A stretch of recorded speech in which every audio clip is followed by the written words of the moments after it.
Hello, welcome to Deadline Studio at the Red Sea Film Festival. I'm joined today by Stephen Jard Kelly, the director of In the Shadow of Beirut. I'd probably start by asking you, because I know you've had a pretty interesting life and entrance into filmmaking, and I wondered if you could just sort of tell us, because this is your debut film, your debut feature, how this film was made and how you got into filmmaking and how you ended up in Lebanon. Sure. Thank you for having me. All good questions. How I got to Lebanon, just starting with the final part.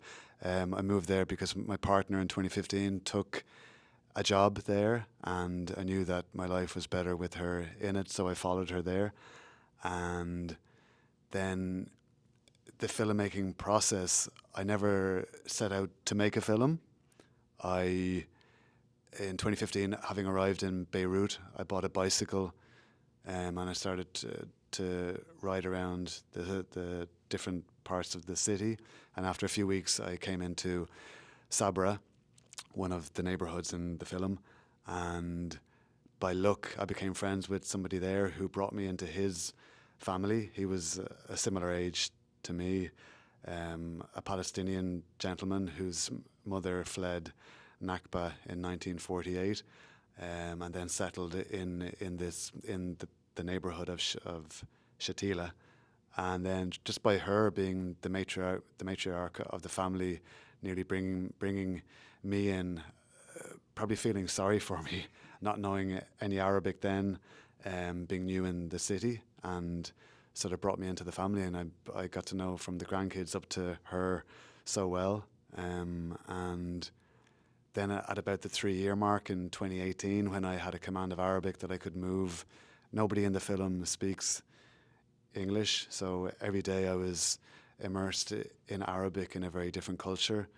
And then in 2018, and kind of people started to ask me in times of celebration, but also in times of hardship, to film certain things, be it a childbirth, be it a wedding, or be it challenges in the neighborhood.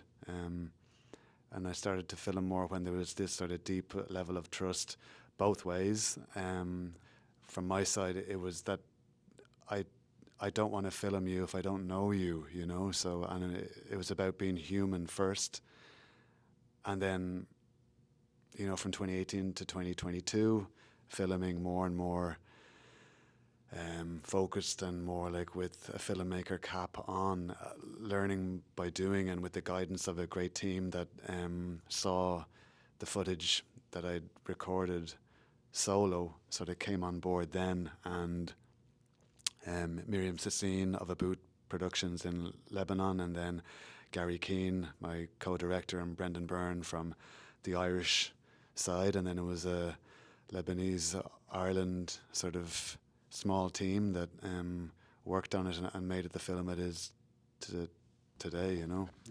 Yeah. That's such an interesting sort of co-production mix, Lebanon and Ireland. But if anybody knows the history of Ireland, it probably makes the most sense actually to be making a film like this in Lebanon. But also on board on the film, which is equally as interesting as Hillary and Chelsea Clinton. And I know they've been quite vocal in their support of the film on social media and things like that. And I just wondered how. Not vocal enough, but yeah. How did that come about, and how involved have they been? Sure, not very involved. We were in an advanced stage of post, and we'd spent the budget that we had, which came from Screen Ireland and ZDF Arte, and we sort of reached a bit of a roadblock. And Brendan Byrne is colleagues with Siobhan Sinnerton, who I know from working on For Sama, which was a beautiful wartime film from Syria about a woman giving birth. It's a stunning film. And when Siobhan showed an interest in coming on board with our team through Hidden Light, we spoke as a team, and we Lebanon, German, Irish, we all decided that it was better to take a very modest sum of money from Hidden Light to finish the film rather than waiting and looking for funding and delaying the stories getting out into the world. So we took it. It was a modest sum, um, which if we make a profit, they'll get it back. You know, it's part of the contract. But Hillary Clinton's name and Chelsea Clinton's name are down there as executive producers. But the real person there who helped, you know, was Siobhan Sinnerton. There was no editorial influence of the Clintons on the film. And as director who had spent so much time with people there and who approached it as a human, my responsibility was to ensure that the stories that I'd been entrusted to document and to show were accurate in subjective from my own point of view as a non-Arab outside filmmaker, not originally from the communities, but my responsibility was to the people in front of camera to ensure that they were honoured and respected. Yeah. The film, as you know, the film has been picked as Ireland's entry for this year or next year's Oscars. That's a great accomplishment already, and Ireland has a sort of great contemporary history at the Oscars with some fantastic films being submitted. I wondered if awards was something that's of interest to you. Zero. Absolutely zero. Oscar campaigning, I'm learning, is disheartening and all about money and who has the biggest budget. You know, I'm new in this world. I'd like to stay in it from a documentary filmmaking perspective. But our awards, something I'm after, not in the slightest.